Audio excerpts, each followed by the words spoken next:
Big scenes, big emotions. After 7 remarkable years, Jürgen Klopp is leaving Dortmund. Myself and my coaching team had the great fortune of making the decision to come here in 2008. And if you can ever talk about a win-win situation in the history of football, then this is it. Right from the off, it was clear the new coach understood the special Dortmund mentality. There are 2 targets, really. The first is to finish in a decent position in the table. The other is to win both derbies. And I'd say there's the odd fan who'd forego a good place in the table for 2 guaranteed derby victories.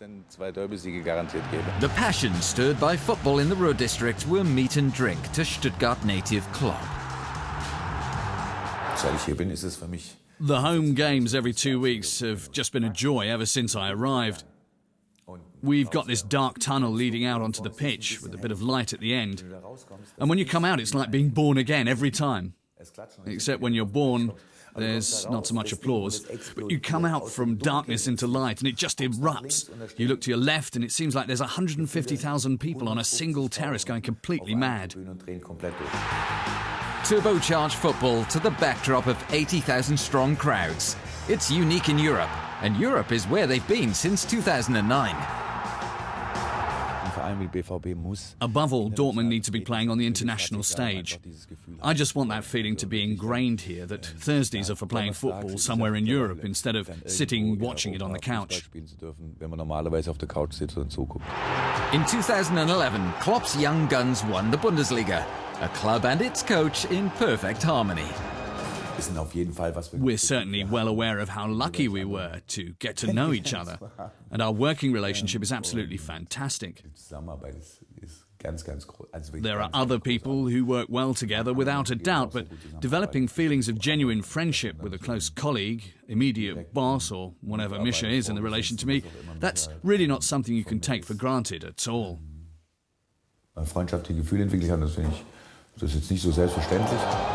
In 2012, Dortmund retained their title and won the DFB Cup as well.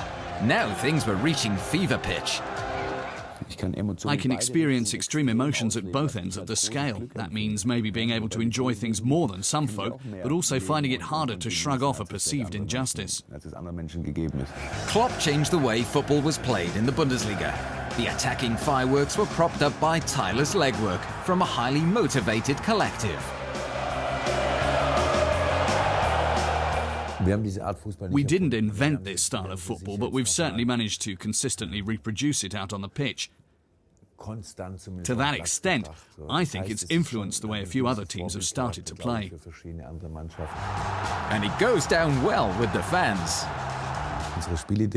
Our game's based on playing at a very high tempo. There's nothing harder than maintaining good technique at pace. That's the biggest challenge of the lot. And we've got a few players who can do that, a few really exceptional talents. Klopp's Dortmund had captured the imagination of a football public far beyond the German borders. It's been said often enough, and it's true, your attack wins you games, the defence wins you titles. In other words, you can't afford to concede too many goals, not just because it's bad in terms of results, it also erodes your self-confidence. Less than 2 years after making the Champions League final, it all started going sour in Klopp's 7th term at the helm. Dortmund spent the winter break in the drop zone. We need to have a realistic target, and at the moment that means getting clear of 17th place and avoiding relegation. I'm not bothered when we achieve it, but I'm convinced we will achieve it. A dramatic surge up the standings was interrupted by further setbacks, and 3 days after a 3-1 defeat at Mönchengladbach, Klopp announced he'd be stepping down at the season's end. What's most important now is for this club to be able to keep tapping into the fantastic potential that there still is here. And in order to keep developing without being persistently frustrated by its own past, one of the main players has to bow out. In this case, it happens to be me. The team went on to sensationally complete their ascent from the bottom to a Europa League place on the final match day. Jürgen Klopp and Borussia Dortmund, a 7-year marriage that will linger long in the memory, and not just in the Ruhr district.